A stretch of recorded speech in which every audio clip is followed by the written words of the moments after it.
Hello there, and welcome to episode number 32 of The Thriller Zone. I'm your host, David Temple. Why are you hearing me on Monday, you wonder?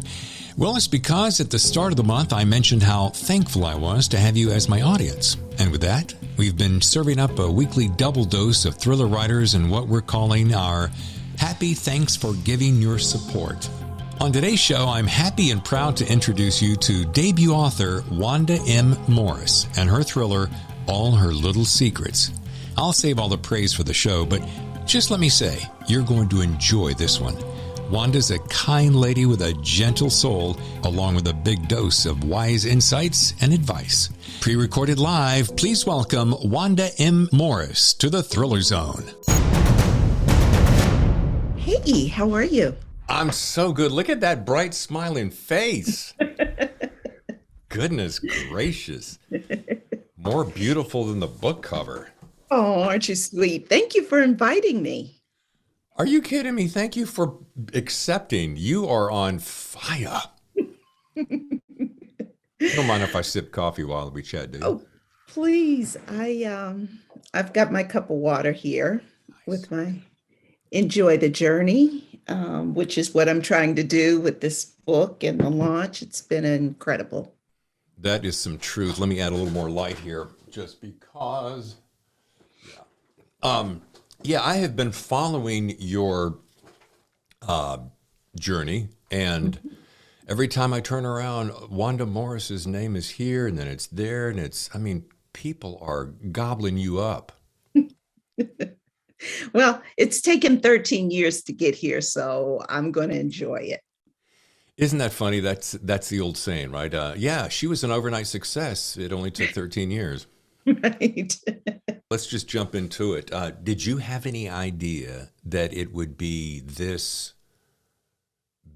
big of a jump, this big of a success so quickly out of the gate? No. No.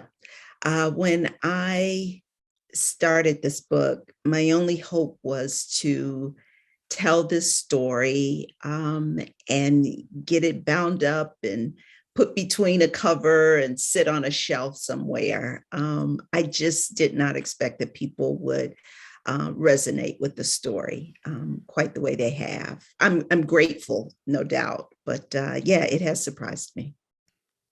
Welcome, Wanda Morris, to the Thriller Zone. We are so excited for you. Thank you. You know, we're going to get to All Her Little Secrets in a minute. This is going up there as one of the fastest reads I've had in a while. And granted, I have to, and I'll give you a lot of praise a little bit later on, I say. I do have to do a lot of reading for the show in order to be able to talk, intelligently about it. But I found myself wanting to get to the story because I wanted to see what my hero was going to prove to herself. Mm-hmm. And that's what fueled my passion. Mm-hmm. I like that. Yeah. I like that. I like reading authors who live what they write. They always say, write what you know. And because it provides an authenticity that other people, they can mimic, but they can't mimic to the degree of people who've really lived it, right? Mm-hmm. As someone who holds memberships with the American and Georgia State Bar Associations and continues to practice to this day, you're the perfect example of that. And without being too superfluous, if you ask me, this is right up there with John Grisham. Oh, gosh. Wow. Thank you. Thank you. And here's why. Yes. Praise. Well, John Grisham lived what he wrote. You do the same. He had intriguing characters. Yours are equally as intriguing.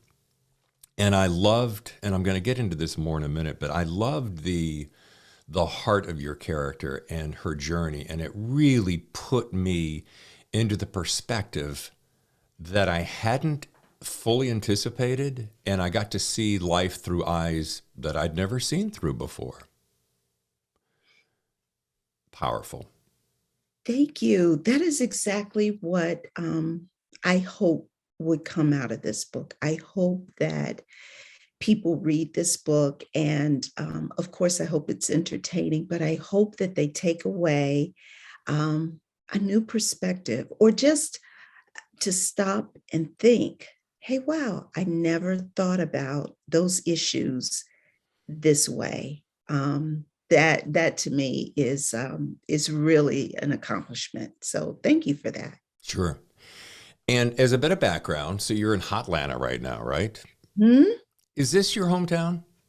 No, it is not. Actually, I'm from Cleveland, Ohio. But I moved to Atlanta after I got out of school. My first legal job was here in Atlanta. I met my husband a week after I moved to Atlanta. We've raised 3 kids here. So I've been here for decades. So yeah, I have some inside perspective. My husband is a native of Atlanta, however.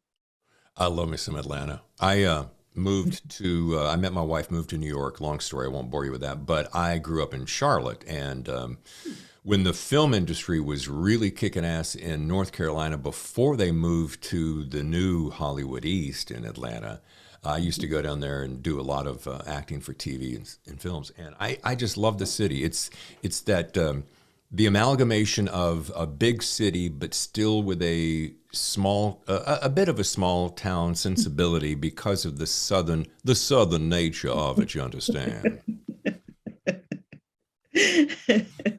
Sorry, that may have slid into a little bit of Georgia. I mean, Alabama or something. I can't quite, appreciate it fully. Yeah, I think the Georgia accent is it seems a little more stately, more Yeah. like this. Yes, So proper.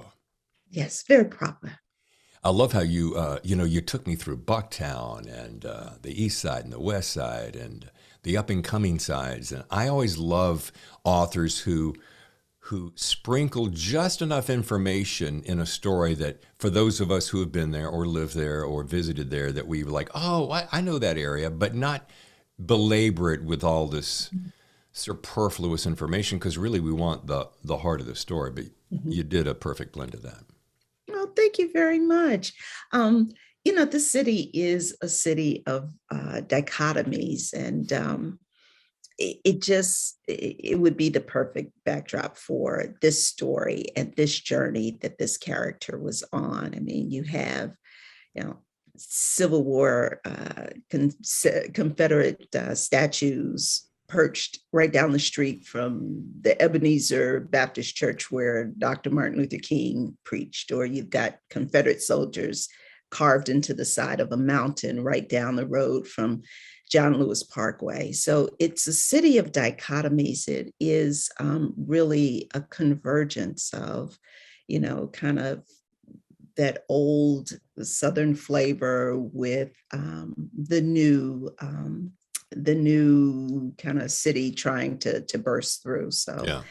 I think it was the perfect backdrop for at least Little John's story. Yeah, and it was interesting. You mentioned there was a scene. I think the getaway scene, the corporate holiday getaway scene, was in one of my favorite areas, which is Tybee Island. Mm-hmm. Mm-hmm. And my sister and I used to go down there a lot and hang out summers. And talking about just a great, quaint, remote little town. Mm-hmm. As I was reading the story, and I suppose we all do this, we look through the lens of the author and try to see how does that relate to the families we grew up in, so that we can go, oh, I understand that. And there was a lot of pain in this background of Elise, and it reminded me of some of my pain in the background. And I wanted to know, if it's not terribly private, how much of your background, how much of your childhood did you layer into this such complex character? Well, certainly there is some of my background. And from that, I mean, having those strong female figures in my life, people like the character Vera Mm, and even Birdie, her cousin, but women who were strong and committed and took others under their wings and helped other women along the way. You know, the character Vera is really kind of an amalgam of my mom and my grandmom and aunts and women in the neighborhood who, you know, whoever was in need, they were there. And, you know, they were the ones who were disciplining kids that were not their own kids. And so, yeah, that I took from real life. And then, you know, of course, who among us hasn't had some pain in their life?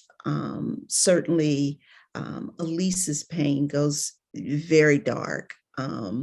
But what I was trying to accomplish there was the setup for how she came to be and how she behaves in the way she behaves. I don't think it's a spoiler to say that in the opening pages of the book, you know, she finds her boss dead and she walks away without calling the authorities. And seemingly people would go, who does that? And so you have to know that there is something going on there that would make a person behave that way. And it's so funny that a title of, of this book, All Her Little Secrets, is so apropos for that very thing. And you did such, I don't want to, you know, just continue to slather you in praise, but I got to tell you, I loved it. So there you go. But the way that you revealed, you peeled like these Vidalia onions from the South, right? You peel away these sweet onions one layer at a time, and it gets a little sweeter at the as you go, sweeter to the core. Now, conversely, some of those secrets are not terribly sweet. And what you allowed me to do as a reader is to go, wow, I thought I knew her, peel away. Oh, I thought I knew her, peel away. Holy crap, she, you know, and it was just, and Vera, I was getting ready to mention Vera right before you did. She was one of my favorites because she reminds me of so many people in my past. And the boldness and the bravery from which she operated as this monarch of just being the gate keeping these kids safe. And I thought I knew her until we got well into the story. And I'm like, there's a scene I was like, wow, she's bold. But desperate times require desperate measures. Exactly. You get it. That's exactly right. What I tried to do, because if you look at the book and you look across all the female characters in the book, they're all on some type of journey. And, you know, how they traverse that trail is different for each one. And Vera had her trail. I mean, you know, she came out of another, you know, southern city, and there was all sorts of mystery surrounding that. You have even Willow, who is Elise's colleague in the executive suite, is also trying to manage, you know, working in this toxic environment. You have Martha, who is Elise's mother, who certainly has a lot of pain and trauma of her own, is also, you know, trying to do what she thinks is the best that she can do. And so I like to read books where characters surprise me, where I read along and I think, yeah, I got this. Okay. And then boom, you know, something happens and you're like, oh, okay, there's something else going on here. Wanda, you cannot tell me that this is your debut novel. That's not possible, right? Indeed, it is. It's the very first book I've ever No, read. that's publicity hype, isn't it? Come on, girlfriend, lean in and tell me the truth. I wish it were. I would love to tell you that I have some secreted, you know, book in, you know, a drawer somewhere, but I literally started writing this book 13 years ago, and I put it away. I put it away because one, I convinced myself Nobody wants to read about, a Black woman in her 40s who works with some really awful people. But more importantly, I put it away because I didn't believe in myself. I didn't think my writing was good enough. And so I put it away for 7 years. I didn't touch it. And then I had a bit of a health challenge 6 years ago. And I got through it. But you know how people say, oh, I went through this health thing and it changed my life. And I get that, because when I came through, I was kind of like, wait a minute, what am I doing for me? What are the things that I do that give me joy? Because I am, spread thin, being everything to everybody else. What am I doing for me? And I've always enjoyed writing ever since I was a young girl. And so I said, you know what, I'm going to pick that manuscript up. And this time when I picked it up, I just committed to, I'm going to finish it. I'm going to get to the end, because I had written about 75% of it, but I didn't have an ending for it. So yeah, I picked it up 6 years ago and said, I'm going to do this. I'm going to get to the end. But once I started doing it, I was in love with these characters from day one. So when I committed to it again this time, I was like, I love these characters. And I kept getting tons of rejection. I was trying to get an agent, and people were like, as soon as I hit the send button, it was like I was getting a form rejection. But I was in love with the character, so I wouldn't let it go this time. I wouldn't let it go. And this is what I love, this kind of a story. God, it's one of my favorite things, because my wife's always accusing me of, David, you always are rooting for the underdog. You're always saving the lost puppy. And I'm like, I'm just wired that way. I can't help it. Big heart, whatever you want to call it. But you just said something that I've often thought, and I'm sure a lot of us writers do constantly. Who would want to read this? And it's just not true, because there is an audience for everything. And I also have this core belief that it's based in some kind of a spirituality, and that's a whole nother story. But if you are gifted, which you are, if I'm gifted, which I am, writers who really love it and absorb it and want to be better at it, if they're given that gift, they will succeed. It's just a matter of time. And I think the universe, God, however you want to package that, kind of, in my own personal way, sits on the sideline and says, I've given you this gift. Let's see what you do with it. And if you don't believe in yourself and put it out there and accept the rejection, then maybe you're really not cut out for it. Maybe you don't have what it takes, or maybe you don't want it badly enough. And so I hope that little pop philosophy rings true with you somehow. No, indeed, that is exactly the way I feel as well. And I think that's why I was so committed to it the second time around, because I started to, having gone through, all this health challenge, I started to believe that there was a purpose, and that whatever it was, if I tapped into it, I was on my way. And I do believe, and again, like you say, maybe it does seem kind of woo-woo, but I believe that when you put yourself out there and you take the first tentative steps, that the universe kind of sends to you all that you need to do that.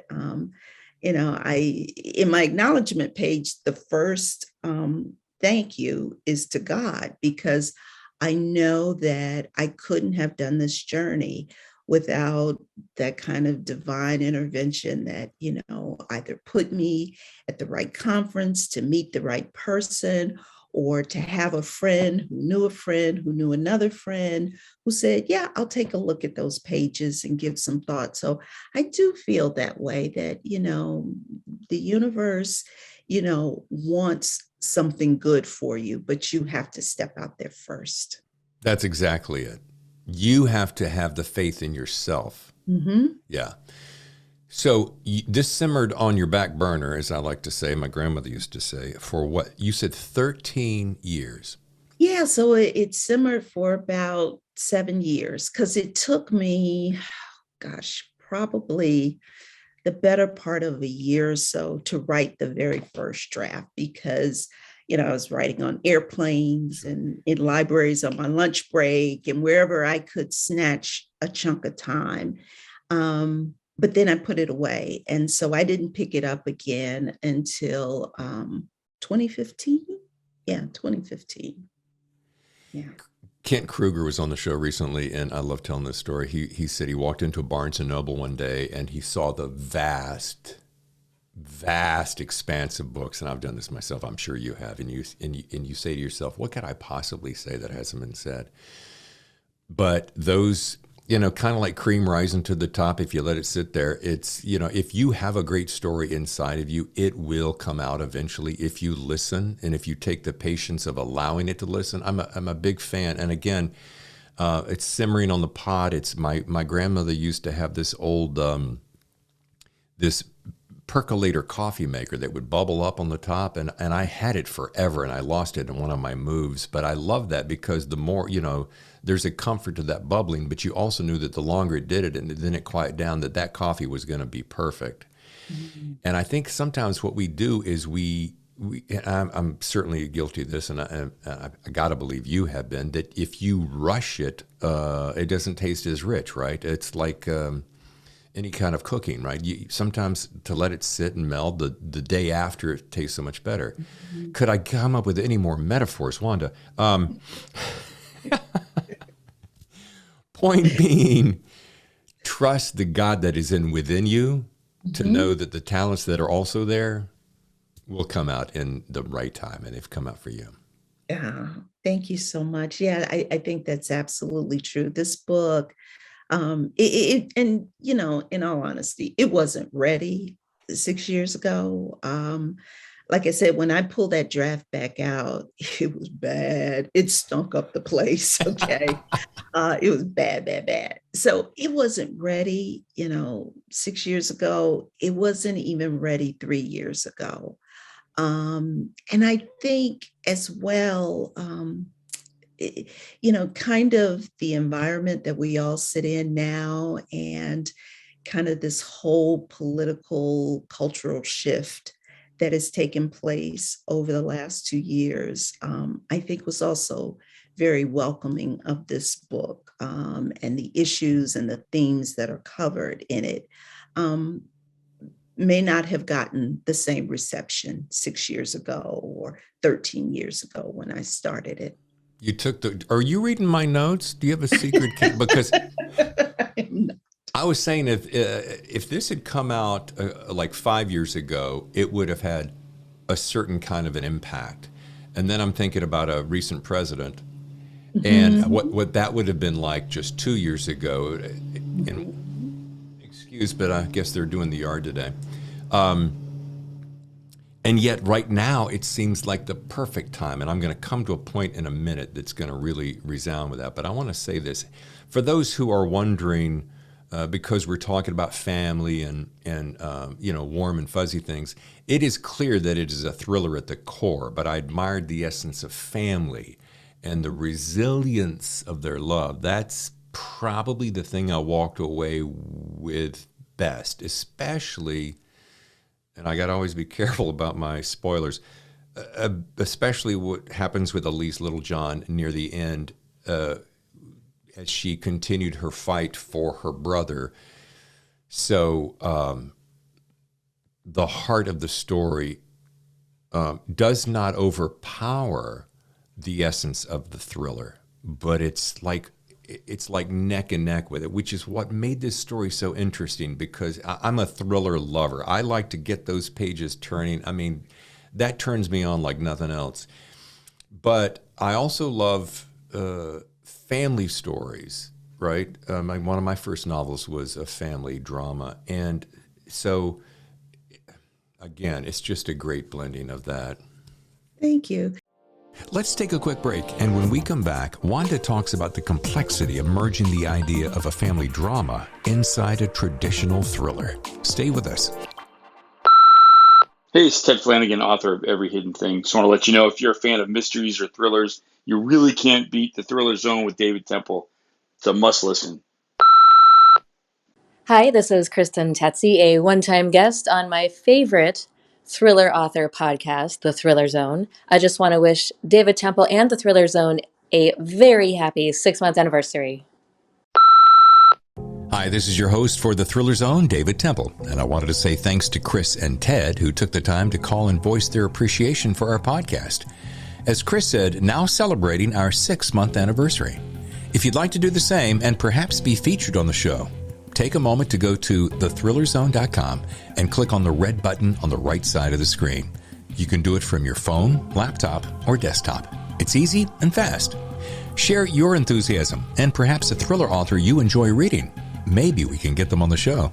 Thanks again, Chris and Ted, and thank you for listening to The Thriller Zone. Hi, I'm Wanda M. and I'm the author of All Her Little Secrets. And you're listening to The Thriller Zone with David Temple. You know, David, I tell people all the time, despite the body count, this really is a book about family and love and loss and resilience. Because I really did set out to write a book about family. And, you know, across the dual timelines, the theme runs through both timelines. You know, when she is in kind of this present day corporate America, you know, everyone is called family and you're one of the family and we take care of family. And then you have her, you know, in her relationships with Vera and her brother Sam.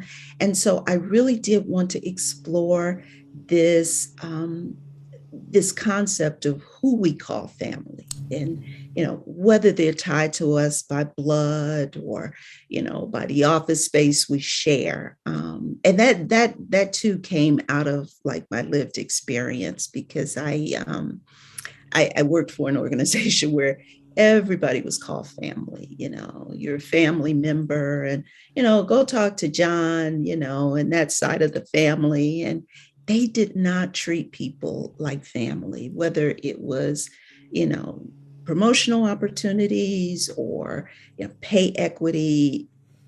People were not treated like family. Let's put it that way. Yeah. And one day someone in my department died and there was nothing sinister about it. The person just died. But I was mortified by how quickly everyone went back to normal after this person died. The office was clean, the name was removed, and 2 days later, nobody was mentioning the name again. And I was just like, well, what happened to all that family stuff? And so that too worked its way into the book. I did really want to explore who do we call family and why.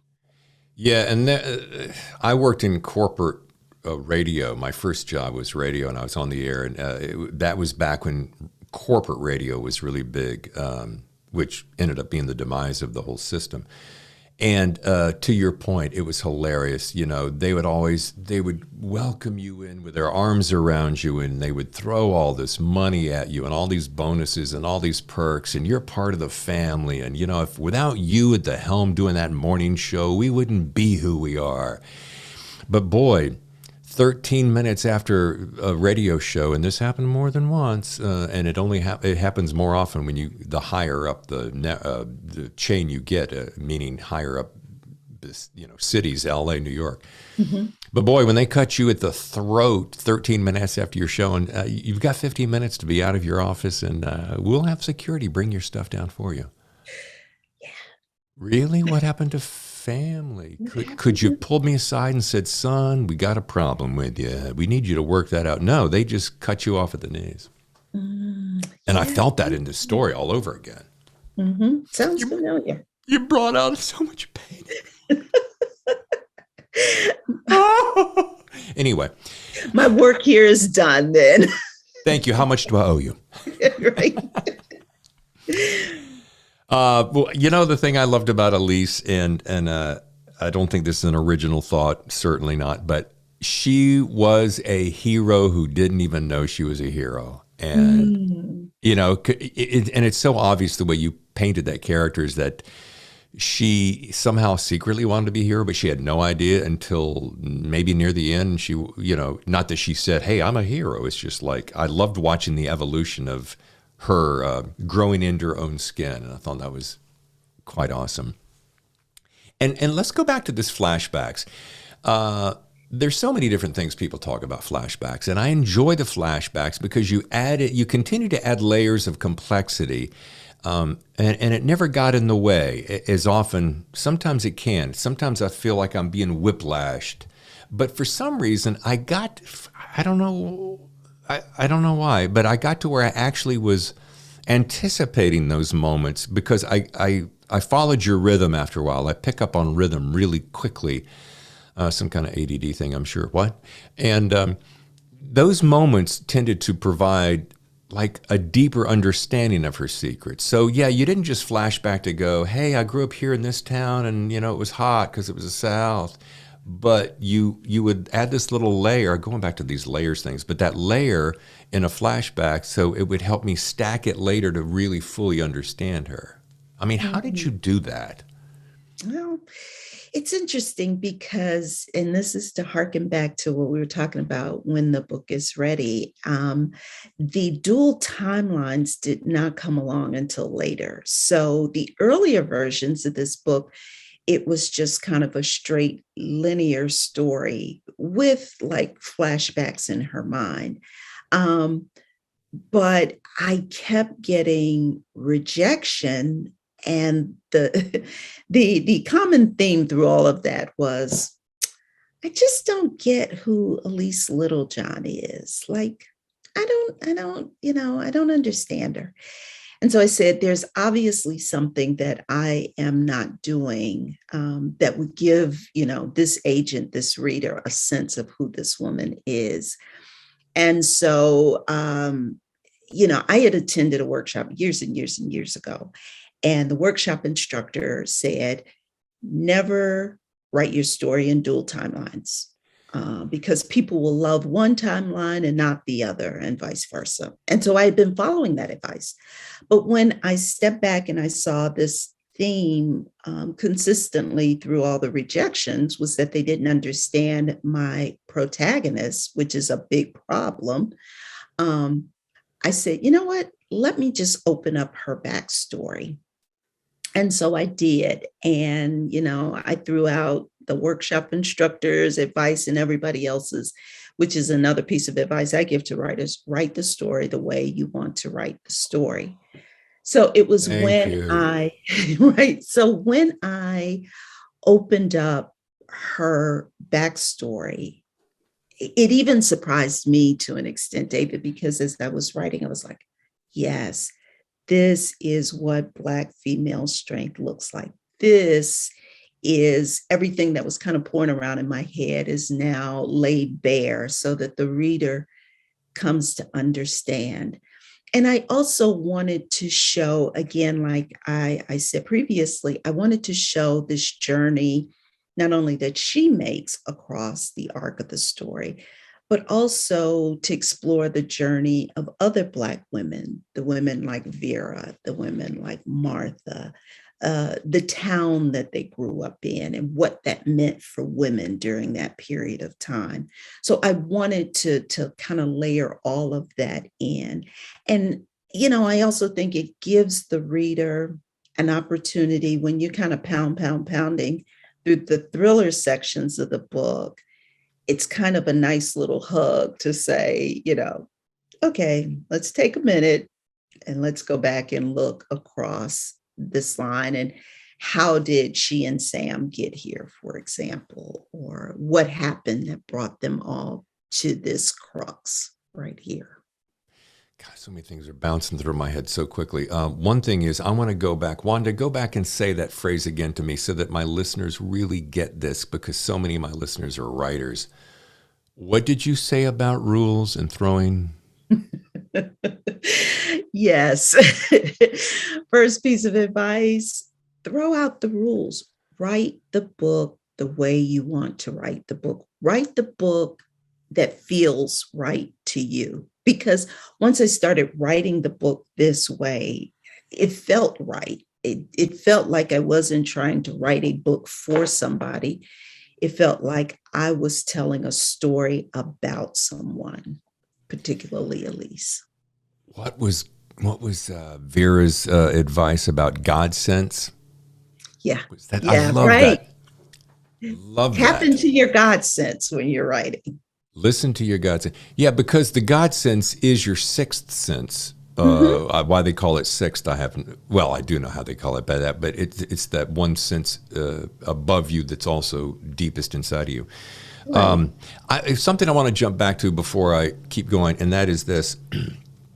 I'm so curious because I'm a self-published author, and with an eye toward traditional publishing.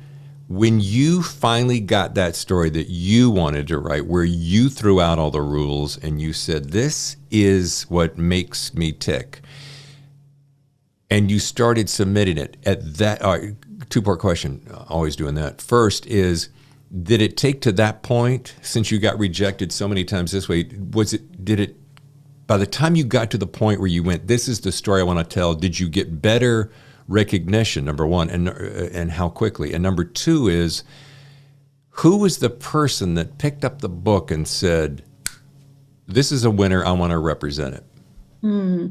That's a great question. So, yeah, when I got to this point, it was so funny because when I decided to open up and do the dual timelines, I had written 3 immediately. And one was the very opening scene where she is getting on that Greyhound bus and leaving for boarding school. And then there were 2 others that were very pivotal later in the book. And once I wrote those 3 scenes, I was like, oh my gosh, this book feels different. Like, it just felt different. I don't even have the words to articulate it, but the book felt different. And it's so funny because when I did start querying, I had just gone through a querying slew where I had queried because I had participated in something called Pitch Wars. Oh, yeah. And so there's an agent showcase at the end of the mentoring period. And I had over 20 agents who were like, oh, the premise sounds amazing. Send me the book. And I was like, I'm getting an agent now. And I sent the book off, and every single one of those agents turned me down. And I was like, oh, gosh, are there any agents left in the thriller mystery market for me to query? But I had already signed up to attend Thriller Fest. I don't know if you've ever attended Thriller Fest. 2019 was my first, and it was the best thing I ever did. Yeah. Well, I was at the 2019. Funny, we didn't see each other. I'm sorry, I didn't see you. I didn't know there was a star in the making right there. It's so funny. I was at Thriller Fest. I had already paid for it after I'd gotten all these rejections. And I said, well, I've already paid for it, so I might as well do this one more time. And that time I said, if this book doesn't get any traction, I'm putting it away for good. And I sat down during the pitch session in front of a lovely woman named Lori Galvin of Aveda's Creative Management. And she said, tell me about your book. And I was so nervous, but I pretended like she was a girlfriend and we were sitting across from the table at each other with lunch. And I was just telling her about this story that I heard about someone. And afterwards she said, oh, that sounds really good. Send me the manuscript. And I sent it off to her. And 24 hours later, I was sitting in the parking lot of my kids' day camp, and my phone buzzed, and I opened it up, and it was Lori. And she said, I am loving The Elephant Fighter. And I just screamed. I screamed right there in the parking lot because that's the email. That's the one that you want to get. And after so much rejection and so many years, it just felt so good. But yeah, that's how it happened. Was it originally called The Elephant Fighter? It was originally called The Elephant Fighter, which comes from an African proverb that says, when elephants fight, The only thing that suffers is the grass. And it serves as the epigraph for the book, as well as the sections of the book. The book is divided into 3 sections: the elephants, the grass, the fight. Yeah, that was so brilliant. I didn't, I'm one of those guys that kind of looks ahead to see, because I'm always about structure. I want to see, okay, where's her first, second, and third act? Or, I see there's a tinted page, so that's a demarcation of a break in the story. And then I saw elephant, fight, what? And then I went back and went, oh, yeah, the epigraph said that. And it was so perfectly poised. All right, well, first of all, congratulations. That's humongous. And so she became a fan instantly, and I'm guessing within days she said, "Let's do this." Yeah. So within days we had a call, and she said, "I'd like to represent you." And it's I guess it's considered polite etiquette that you should also let other agents who are currently holding your manuscript know, "Hey, look, I have an offer." And so when I went back to all those agents who were still holding it, they were like, whoa, wait a minute. But there was something in that first call that I had with Lori that she knew what I was trying to accomplish with this book. And so the other agents fell by the wayside, and she signed me up, and, we made some more revisions and tweaks. And then the pandemic hit. And for a time, I just wasn't writing because the world had stopped. Sure. And then I got back in the driver's seat, made a few more edits. And then in July of 2020, July of last year, we went out on submission, and 12 days later, we were in auction. And here we sit now. Yeah. It does sound like a Cinderella story. Like I said, that only took, 13 years. So it took Cinderella 13 years to grow up, That is, those are the kind of stories that give us all hope. And, it is not without hard work. We get that. And I don't want to jump ahead of myself, but I'm assuming you have one already in the works now for a second book. It has to be. I do. Yeah. I do. Anything you'd like to share? Any little secrets? I mean, we're such good girlfriends now. Right. Yes, since we're buds. Yeah, it is another thriller. It takes place, however, in the Jim Crow South of Mississippi in 1964. And 2 Black sisters become embroiled in the murder of a white man. And before the police can catch up, they take off running. One runs to Ohio, and the other winds up in a small town here in Georgia.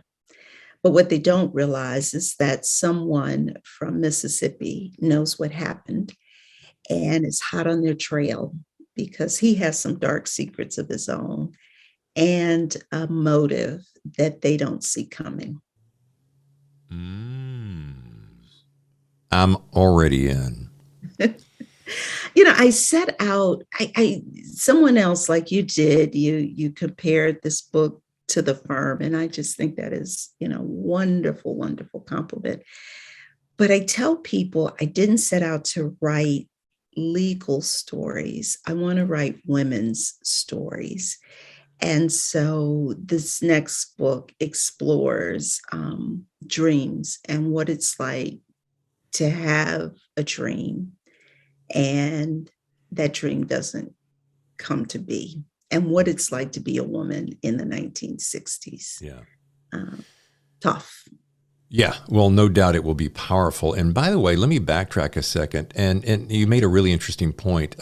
The fact that I compared it to The Firm was because of the relationship of the law and the practicing the law and being inside the world of law. Whereas Grisham has more court scenes, which definitively define it as legal thriller. But the interesting part about your story, it was that it wasn't as much inside the court. Matter of fact, there was not a single scene. Yeah, there's not a single courtroom scene. But that didn't matter because somehow my mind filled it in and through just conversations. But that wasn't even the essence of the importance. It was about a black woman being the only one in corporate America in a white boys club in the South, and that was the crux of the story. So you didn't really have to have all the other stuff. And I'm going to go dark here in just a second, but I want to go bright first, and that's this. You sprinkle such beautiful phrases throughout the book. They're elegantly simple and beautifully crafted, and I keep a notebook with me because there's certain things that just capture me. So I hope you'll allow me. Just a wonderful phrase. Grace was dressed in a bright red coat, jeans, and a pair of suede booties that slipped her the extra inches her DNA had neglected. For whatever reason, I love that line because you turned a phrase. Then just page later, that smile goes upside down because I'm reminded of the racism in America that continues to disappoint me so greatly. And I mean, I to this day, I say to myself, how can we as an evolving species to continue to live in such archaic times, in an archaic mindset, when we judge and dismiss and minimize those around us because of the shade of their skins? I've never understood it. I don't think I ever will. Yeah. Yeah, that is something that I was trying to get across in the book. Racism and sexism and all the isms, it's tiresome. It's weary. Yeah. And it's so useless. And so what I try to get across to the reader is that, no matter how high Elise jumped, it was never going to be high enough, because this society has decided that no matter her character, her intellect, her humor, her heart, she still wasn't good enough simply because of the hue of her skin. Yeah. And there's so many missed opportunities when you make those sorts of judgments, whether she was about to lay down several $100s in that, boutique, or whether she could help this corporation with some initiative through her intellect, but because someone has decided you're not like the white male who was your predecessor, we won't go there.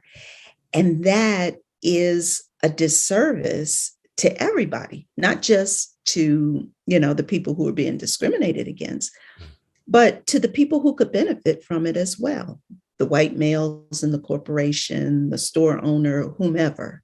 And so I was also trying to get across that this is, like I said, for lack of a better term, it is tiresome. It is tiresome. And here we are in the 21st century with all sorts of renewed vigor behind racist attacks and leadership who refuses to acknowledge things that used to be just common courtesy. It boggles my mind. It really does.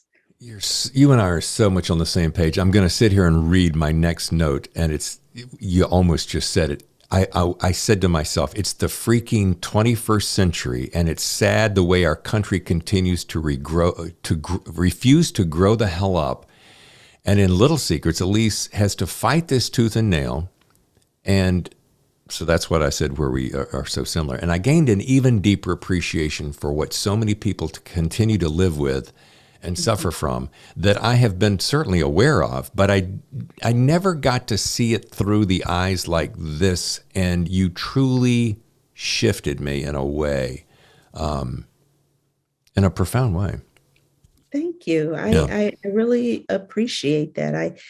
It's my hope that people read this book, and think, gosh, think about Elise as that 14-year-old girl who had just one shot to get out of this bleak poverty. And, systemic oppression would keep her there. How far would you go? Yeah. How far would you go?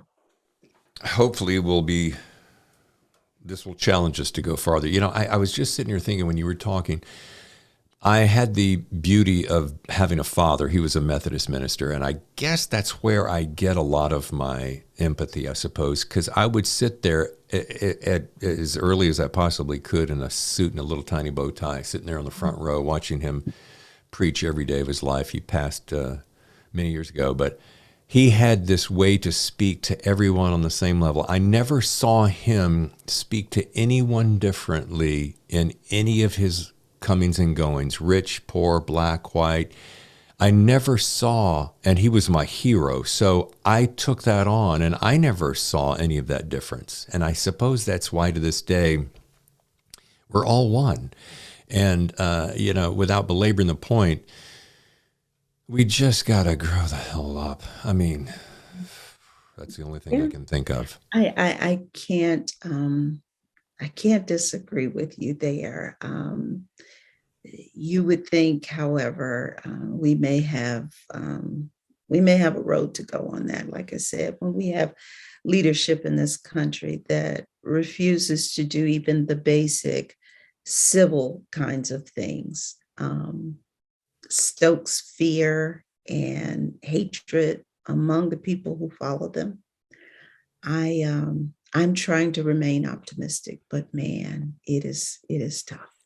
It can be bleak. I'm going to bring it back up again because here's another one. This is my last one, but you'll appreciate it. It starts at chapter 29. Every lie you tell, every secret you keep is a fragile little thing that must be protected and accounted for.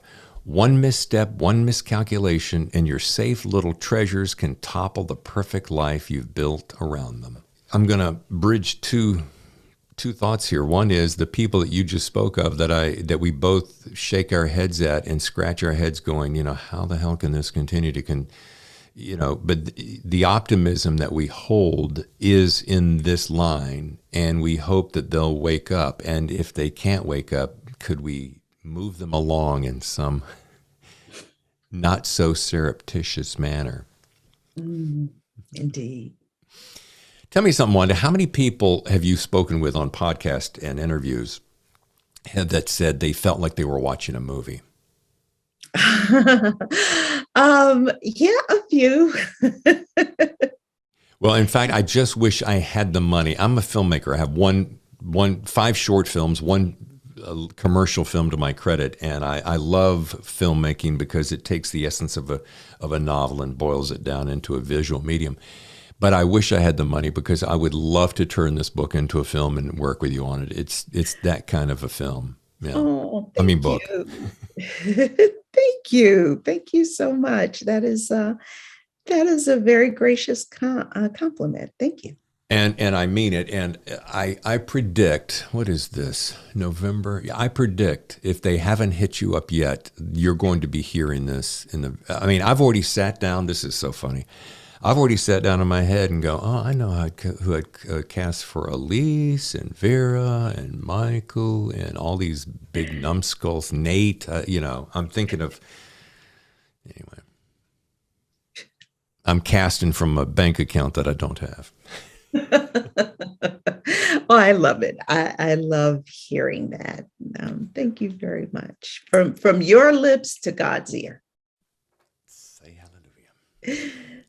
Before we get to because I know you're on a tight schedule, you have a lot of people begging for your time. We're going to get to my rapid fire questions in just a second, but I want to read off just a few of my favorite quotes because a lot of time folks like to read quotes from people who have read it and love the story because I buy books that way. I look at the blurb. If the blurb gets me, I'll go in and read the first paragraph, and then that keeps me. Then I'll flip the book over and look for quotes. And Karen Slaughter, one of my favorite authors, said all her little secrets. What's that? that quote just blew me away. I'm sorry, go on. No, yeah. All Her Little Secrets is a brilliantly nuanced powerhouse exploration of race, the legal system, and the crushing pressure of keeping secrets. It goes on, but I don't want to belabor it by reading all of them. And Karen Slaughter is a prolific international best-selling author, so high praise. I love, love, love her work too. So yeah, when I got that quote, I nearly fainted away from here. I tell you, she is so generous. She is so very generous with that. People have been very, very gracious and very kind in their assessment.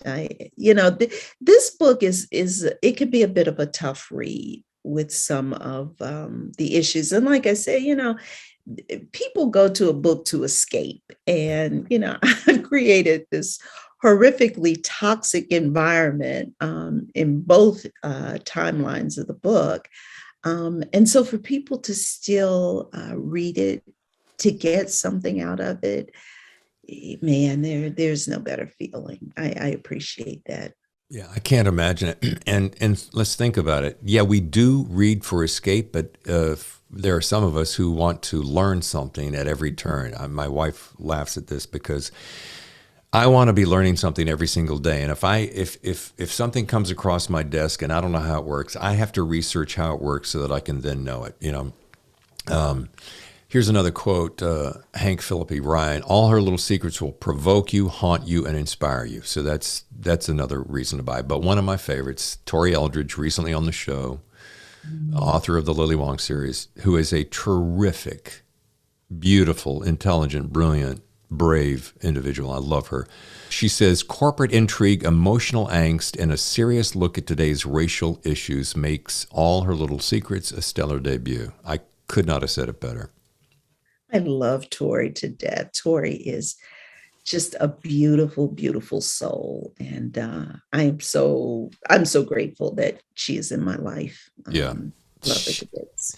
She's nothing but radiance. I'm going to go ahead and read you mine. I wrote one in case you ever wanted it, because I tend to do that. Hey, all right. Elegantly taut thriller full of artfully crafted characters and a story that had me racing to the end.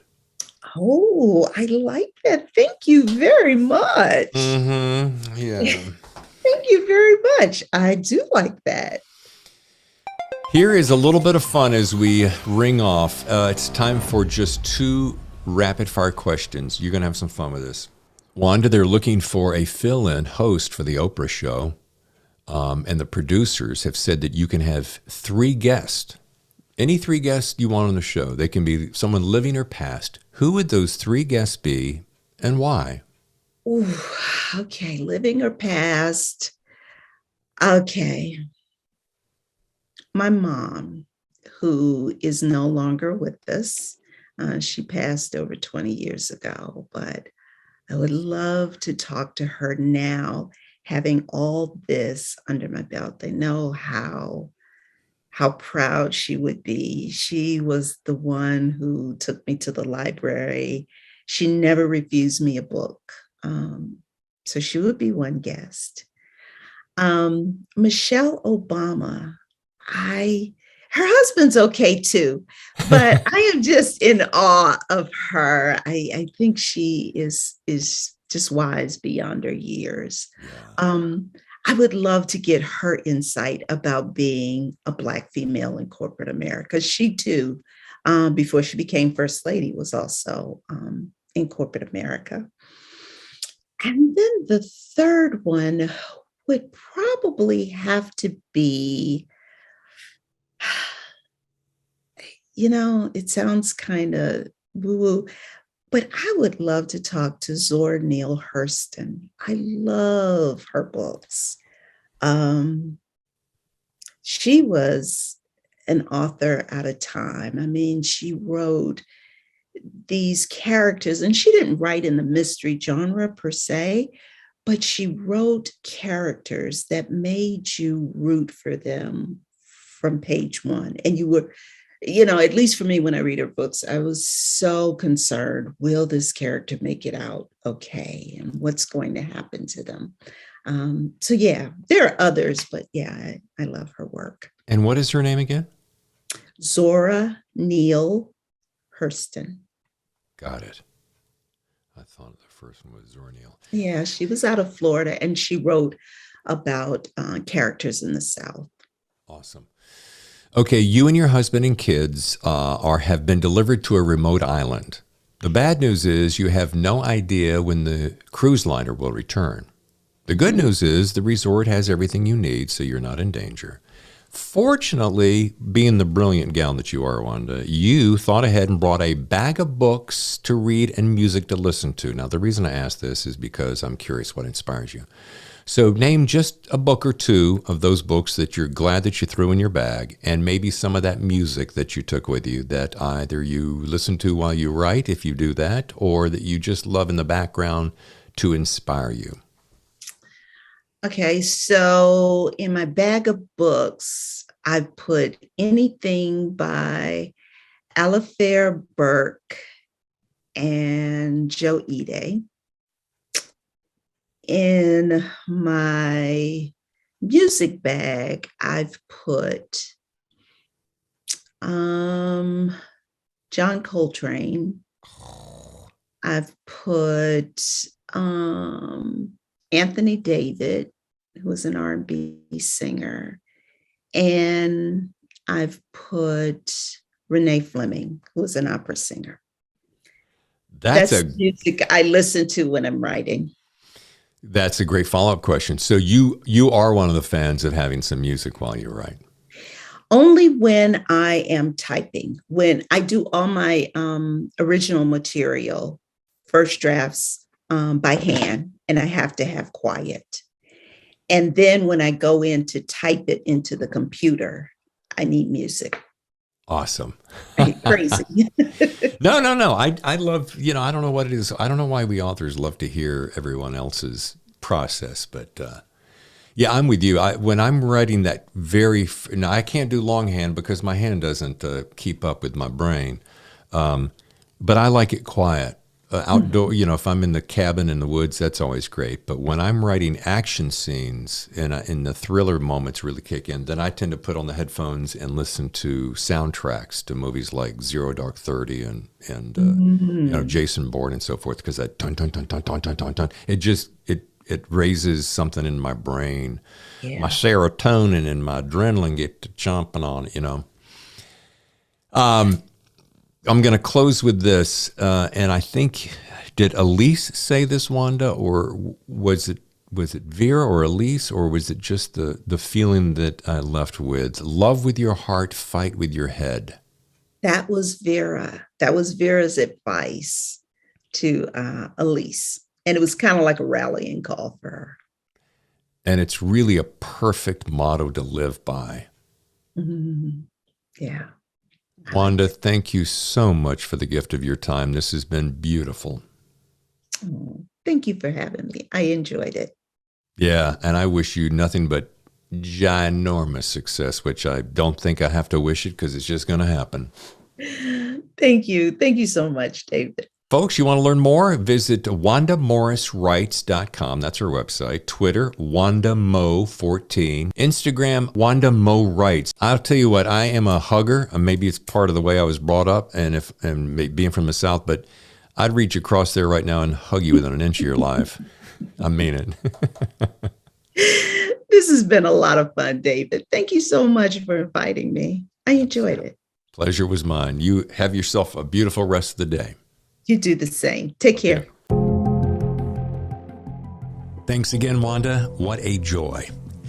Okay, folks, now for this Friday's show. I hope you'll make plans to listen as we feature another debut author, Mark Westmoreland, author of A Violent Gospel, a book that New York Times bestselling author S.A. Cosby calls a visceral slice of existential cornbread.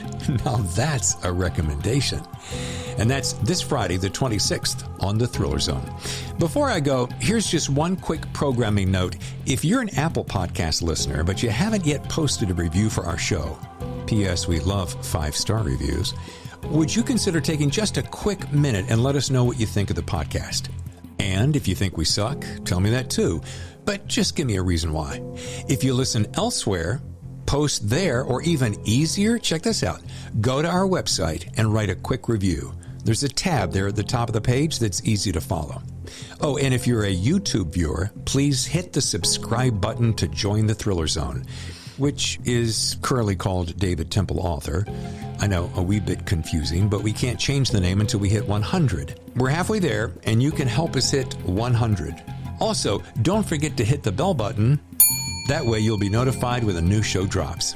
Okay, I've babbled long enough, so I will close with Happy Thanksgiving and wish you a great week with friends and family. I'm your host, David Temple, and I'll be back this Friday with another episode of The Thriller Zone.